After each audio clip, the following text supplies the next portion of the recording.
Hello, and once again, welcome to another Ray's List. I'm Ray, and we're here today with Miss Cape Shores, Miss Sierra Kaler Jones, who's a graduate of Apsagami High School, and you're currently at Rutgers? Yes, in New Brunswick. In New Brunswick, and we're going to talk to her about what it's like to be a beauty pageant winner from this area. How you doing today? I'm good. A little tired, but aren't we all? Okay. All right. So here's a question that nobody's asked you before. Uh-oh. Nobody or everybody. What was your platform when you ran? It's called Empowering Today's Youth Through Arts Education, and basically my mission is to advocate arts education within public schooling, especially in more disadvantaged and urban areas. Okay. What made you decide to take that on as your platform? Well, when I was born with something called dysplasia, which is a developmental dislocation of the hips. So for about a couple years, I was in a Pavlik harness, and if it weren't for dance and my rehabilitation, I would not have been able to walk and lead a more physically capable life. And then in, I think it was 2009, my high school's Board of Education cut the arts programs at my high school. And that affected me directly because I was in the Apsagami Advanced Dance class and the dance company, and both were going to be cut.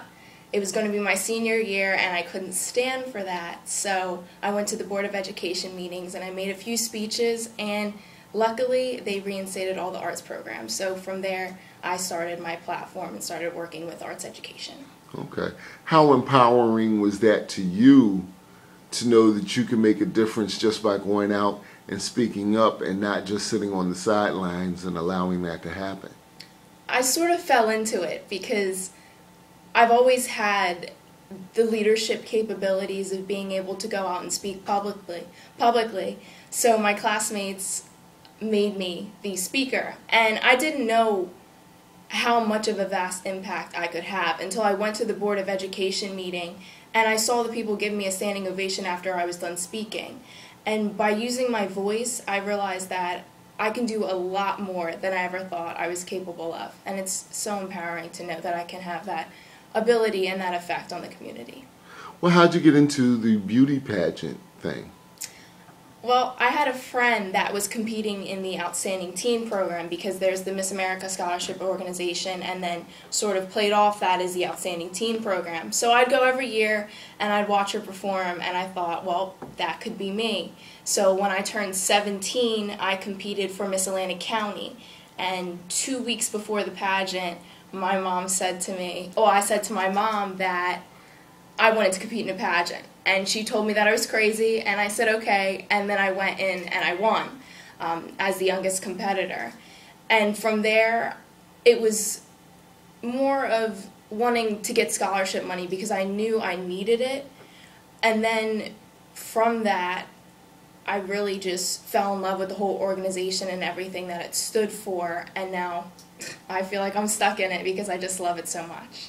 Do you see yourself maybe working with pageants and maybe mentoring other women or other young ladies after your pageant days are done? Oh, definitely. I'd love to be a local director one day just because it's nice to see the growth that the girls achieve over time, because I know that 2 years ago when I started, I was not as confident.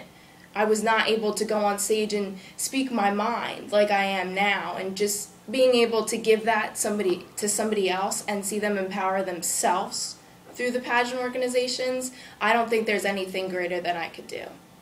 Okay. Well, what do your future plans hold for you after you're no longer Miss Cape Shores? After Miss Cape Shores, I think that if I don't win Miss New Jersey this year, I'm going to take a few years off because I'd like to finish out my junior and senior years of college and study abroad and just see what else is out there for me, because it might not be the right time for me to be Miss New Jersey or be Miss America or whatever God may hold for me in the future. But after I graduate from Rutgers with my undergraduate degrees, I plan to go on to law school and get my joint degree, Master's of Social Work, and my law degree. Okay. One next to last question. Okay. to young ladies who may be, to a young lady who may be a freshman at Absegami now and looking at Sierra Kaler Jones and saying that's going to be me one day, what would be your advice, or what would you tell that young lady? I would definitely tell them my favorite quote, which is, dream your dream, do your best, never doubt, and never rest until that dream is yours. Because I've had times where I didn't think that I could accomplish this much. I didn't think that I could go this far. I didn't think that I would be able to go to Miss New Jersey, something that I had dreamed of for forever. But just starting, it makes a difference, because if you don't start, then you'll never be able to finish. So my biggest advice would be just go after your dreams. Don't listen to what anybody else says, because at the end of the day, it's about you and what makes you happy. And I can't think of a better note to end on. Listen, I think that both Miss New Jersey and Miss America is definitely in your future. Thank you. When that happens for you, would you promise to come back to the Patch and see us again and do another interview? Of course. Thank you so much. Thank you.